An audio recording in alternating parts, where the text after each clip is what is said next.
This is Age of Absolutism Part 2. This is specifically talking about England and really the English Civil War and the Glorious Revolution that will happen. Basically, the new line of monarch, the monarch family, is the Stuarts. This is not the Tudor line that we're going to be talking about. The Tudor line, if you remember, is going to be Henry VIII, his father, and his well-known daughter, Elizabeth I, who we have talked about. Now, Elizabeth is going to rule much like her father in that she will call Parliament into session. She will appear to consult them. But just like her father, Parliament really was a pawn of the monarch. They did everything that she wanted. But she gave many of them the opportunity to discuss things and to convene and to meet and really to support her. You will see this next line of this next ruling family will not do that. If you remember specifically what Elizabeth did, it was very calm reign, a military victory with the Spanish Armada, but Elizabeth, again, is going to refuse to marry with these other monarchs, refuse to marry at all because she didn't want to give up her political power. The problem is going to be that she dies, again, unmarried and with no heir. So who will now rule England in 1603? The new heir to the throne was James Stuart, or James I. If you remember, James's sister, Mary Stuart, who Elizabeth imprisoned and then will eventually order her execution, she was Catholic. James I is going to kind of bring up these problems that Elizabeth and her father had long suppressed about Catholics and Protestants, and he really felt that he had a divine right to rule. He really was an absolute monarch. And you will see now we're going to start to refer to England really as Great Britain because he is going to combine the kingdoms of Scotland, England, and Ireland. And the problem is he sees himself more as a Scot than an Englishman, and he ruled a little bit differently. This is, again, this new line of family called the Stuarts that I just mentioned. He tries to remain neutral in all the fighting between Catholics and Protestants. You're going to see multiple Catholic plots to either kidnap or kill James and to restore Catholicism in England. One example of that is Guy Fawkes. He is a Catholic anarchist, and he is going to be captured in a tunnel beneath Parliament because he had 30 kegs of gunpowder, and he was going to essentially blow up Parliament.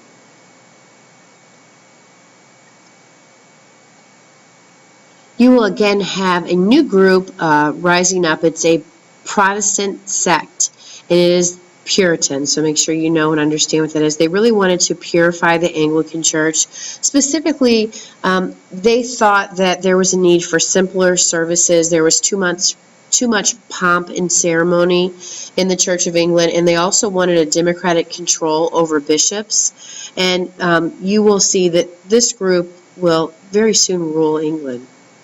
And James will authorize the King James Version of the Bible. You will see this Puritan influence during his reign because Puritans wanted everybody to read the Bible. And you see this start to come out with a simpler version that everybody could read. This version was printed in 1611, thanks to Johann Gutenberg 200 years before. And it did seem to calm things because more people could really read the Bible and try to understand. And this was seen, printing the Bible was seen more as a Protestant. And here is our next English monarch, Charles I. He will take over in 1625. And his dad, if you don't know, was James I. And you will see Charles I will just greatly ignore Parliament. He'll do kind of what his dad did. His dad, James I, pretty much ignored Parliament, dissolved Parliament. And he was thinking, man, the English really want me to rule like an absolute monarch. He ignored Parliament. He violated the Magna Carta.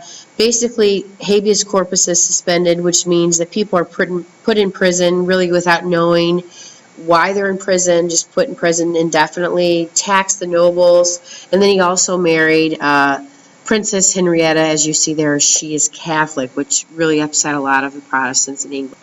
Parliament at this time was so afraid after the rule of James, pretty much ignored Parliament, and now Charles seemed to be doing the same thing as his father did. So they're going to compel him and force him to sign the Petition of Right in 1628. It basically limited the monarch, saying he cannot raise taxes, he cannot make arrests, cannot quarter soldiers or declare martial law, and he's going to sign this, but you guessed it, he's not going to follow. So from 1628 to 1640, Charles has no need for Parliament until, again, he needs them really to give him money for a war, and they're not going to do it. So he will call Parliament into session, and again, between those years, he had made really bitter enemies, and many people were so afraid that England was becoming too Catholic. A name that you can write down is William Laud, who was the Archbishop of Canterbury, and he was really pals with Charles, and people were so afraid that Laud and Charles were really going to try to impose more Catholic ways on Parliament. So when Parliament reconvenes, they are ready to really show Charles who is in charge. Oh my goodness, this is going to start a war. Charles will lead an army of 400 soldiers into Parliament to arrest 5 Puritan members on charges of treason. And these men basically snuck out the back door. Charles will leave London, and he's going to try to get support from the nobility, from the English countryside, who often had their own armies. And you see now that Puritans will dominate Parliament, and there will be a war. Right? We will have 2 sides in this war. Just look and picture there. Nobles that supported Charles I were called Cavaliers. Now, these men often wore these hats. They had really these fashionable hats, and they had long hair. They're going to go against the Protestants, who are more, they're called Roundheads, and they're going to be more country gentry, Puritan clergy, merchants, and they cut their hair close around their heads. They're going to be called Roundheads. So the Roundheads versus the Cavaliers. And who is the Roundhead leader? Look at his hair. It is going to be Oliver Cromwell. And he is going to turn out to be a very skilled general. He was kind of a lower level gentryman, but he's going to prove to be quite the leader. Charles will expect his army of Cavaliers to easily destroy the Puritan Roundhead army, but you will see there's a new model army that Cromwell will instill, and basically officers are going to be selected on skill, not necessarily on social class. So basically, if you're in, an official in the Cavalier Army, you were just there because of who your family was, who your daddy was, who your granddaddy was. And Cromwell's going to say, no, it should be based on merit and skill. And that's how he will really design his. Oh my goodness, Oliver Cromwell is going to defeat the Cavaliers. Charles I is going to be arrested, tried, convicted, and he really, during his trial, was not able to say anything, and in fact, he's going to be charged as a tyrant, a traitor, a murderer, and public enemy, and he's going to be executed. And at his execution, he was supposed to be very calm, and that's where he kind of spoke and says, I am a martyr for the people. And he will, again, not show any fear, according to many accounts, lay his head on the chopping block, and with one kind of slash, his head will be out rolling. We can't say Cromwell was such a bad guy unless you ask the Irish, but he did show some respect to the king, and it was an unusual request by Charles, but his head was going to be reattached, and it was going to be sewn together for his burial service. Oh my gosh, what did the other monarchs across Europe think? They were totally surprised and shocked at what had happened. It was the first time that a ruling monarch was executed, but this ruling monarch supposedly was tried by Parliament, and he was found to be guilty. And you see in England, this seems to be a sign of no more absolute power, and you're going to see what happens. You will see that Oliver Cromwell will get the title of Lord Protectorate, which is pretty much he is ruling like a dictator. He does try to initially rule somewhat democratically. They call it a commonwealth, which is supposed to be a republic, but things will get out of hand for him in Ireland, and he will really rule like a dictator. Many Irish living to this day, if they trace their ancestry back, they still hate Oliver Cromwell for what he did. A lot of Catholic nobles. Ireland is a very Catholic nation.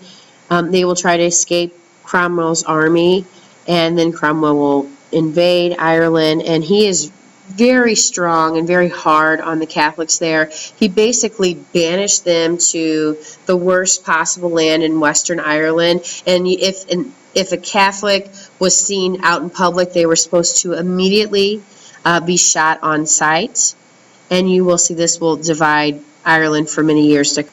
Okay, so when I say barren land, this is nice green pastures. This is where many of these Catholic nobles are going to be isolated and confined to.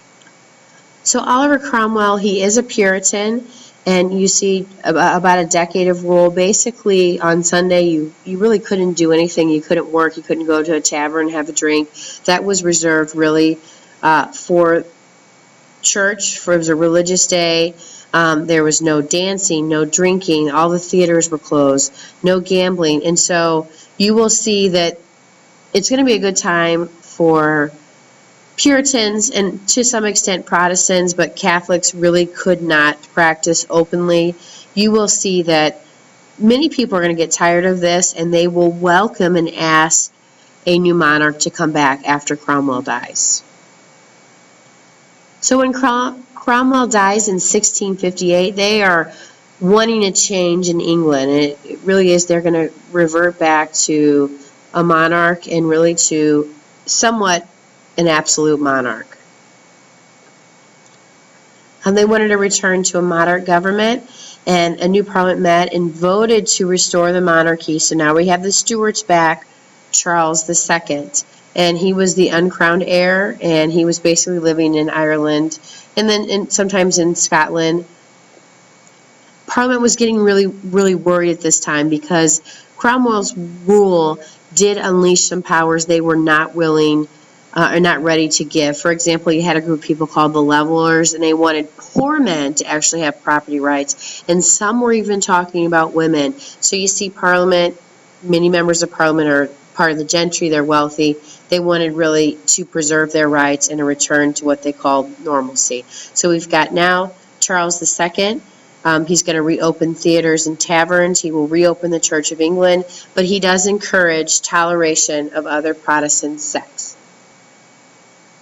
Charles II's successor, James II, really undid all of the goodwill of his older brother. You can see here he openly practiced Catholicism, was hostile to Puritans and other Protestants, and you will see eventually they want him gone.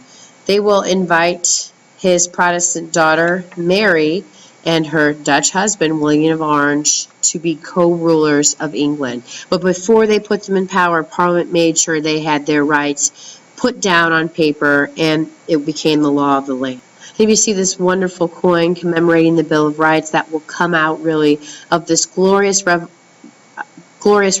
that we're talking about. They signed the English Bill of Rights in 1689, and along with the Magna Carta and Petition of Rights, it really specifically finalized the relationship between the monarchy and Parliament. So they will really, you have a limited constitutional monarch, which is still in place in Great Britain. It really establishes the superiority of Parliament over the monarchy. Basically, Parliament must be summoned regularly, and they also have the power of the purse, which means they are going to control the money, specifically in the House of Commons. It will guarantee a trial by jury, and also you cannot suspend habeas corpus. And they will also enact the Toleration Act, which will, again, limit religious freedom to all Protestant sects, and also no freedom for Catholics.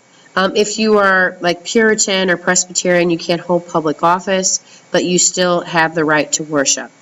A couple of other things you see coming out of this glorious revolution, this English Bill of Rights, a limited monarchy. You see a writer, John Locke, who will write a lot of things about natural rights, which will make its way to America. You see the formation of political parties, and also the cabinet. The cabinet was really coined that because they would meet in a small room or a cabinet, and the head of the cabinet will be eventually called the Prime Minister. And this kind of starts, we've got George I, who will come into power later on in the 1700s, and he was a German prince, so he spoke no English. And again, because of the intermarrying that went on, he was like next in line, and he was German, so he needed a cabinet, and he needed rulers to help him really rule the country. So you're going to see a great change. So while it starts out with as being an absolute monarch with Henry VIII and Elizabeth, you're going to see the Stuart line and really the rule of Oliver Cromwell will greatly change English history, and it will have an